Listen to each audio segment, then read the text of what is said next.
Welcome! My name is Irene Yoon, and I'm a graduate candidate of the Education of the Deaf and Hard of Hearing at the College of New Jersey. Thank you so much for tuning in. Today's presentation is all about auditory verbal or AV strategies that you can use in the home to further support listening and spoken language in your deaf and hard of hearing child. This talk is for any parents or caregivers who are looking for ways to further support your child's speech production and language acquisition, or for parents who are exploring communication options for your child with hearing loss. Children who partake in speech therapy or AV therapy sessions receive many supports that help them acquire language and develop listening and spoken language. However, you want to make sure as the parent that you have some strategies in your back pocket to use in the home when your children are not in a therapy session so that you can further encourage language development in your hard of hearing child. So let's get into some strategies to get you started. First, it is critical that you check to make sure that any assistive listening devices or ALDs that your child uses, whether that be a hearing aid, an FM system, or a cochlear implant, that they are on and working. You can use the Link 6 sound test, which is a quick and easy listening check that measures the effectiveness of the device and measures what sounds that your child can hear. It was developed by scholar Daniel Ling and incorporates 6 sounds that appear widely throughout spoken language. They are a, e, u, sh, s. Now, to administer the test, you are going to position your child 1 or 2 yards away from you and present each sound, allowing for time for the child to respond back.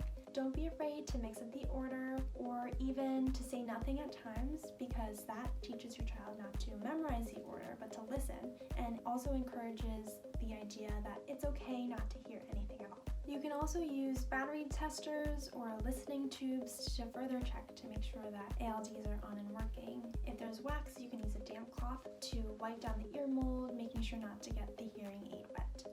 The next strategy is directing your child to listen. And to do this, you can say, "Listen," whenever you hear a person talking or you hear a sound. This gives your child the opportunity to tune into whatever sounds are around them. Another strategy you can use is pointing at a sound and naming it. For example, you might say, "Listen, I hear an airplane." Pause and then point towards the airplane in the sky. Making these connections between sounds and meanings further develop language acquisition. The next strategy is practicing auditory bombardment. To do this, you want to describe all of your actions and thoughts throughout your day. This excess of language exposes your child to spoken language, and while much of this might be passive language that your child hears, it normalizes language. The next strategy is acoustic highlighting. What this does is emphasize a certain word to bring attention to it. You can do this by adding pauses before and after and using a different tone. For example, you might say, "Which one is the green bowl?"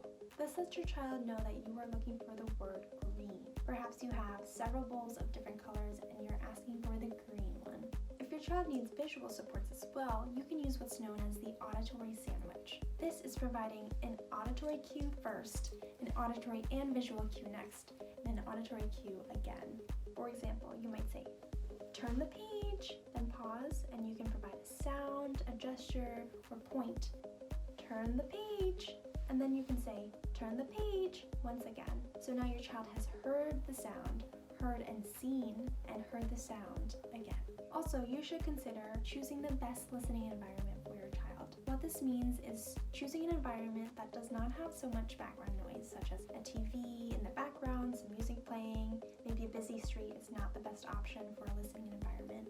You want to make sure also that you're close to your child when you're speaking to them so that your voice is loud and clear. Another consideration is simply asking your AV therapist or speech therapist for some help, for some homework that you can bring to the home. You can go to the sessions and observe and see what's going on and maybe try to carry those strategies into the home.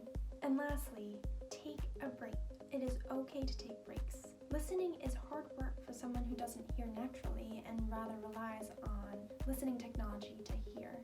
While it is important to provide as many listening experiences for your child, it's okay to take a step back once in a while. Also, take breaks for you. It is hard work being a parent, from childcare to house chores to work and even parenting other children. Adding AV therapies onto your plate will no doubt be overwhelming sometimes. Take a step back, take a breather, and know that it is important to take care of yourself so that you can do your best to take care of your child. If you've opted for listening and spoken language as the primary mode of communication for your deaf and hard of hearing child, these strategies at home. Again, time with a speech specialist is wonderful and enriching, but limited. Bringing these strategies to the home further enhances your child's listening opportunities and experiences. I've put some resources at the end of this video on auditory verbal therapy and listening and spoken language that you can dig through in your own time. Thanks for tuning in!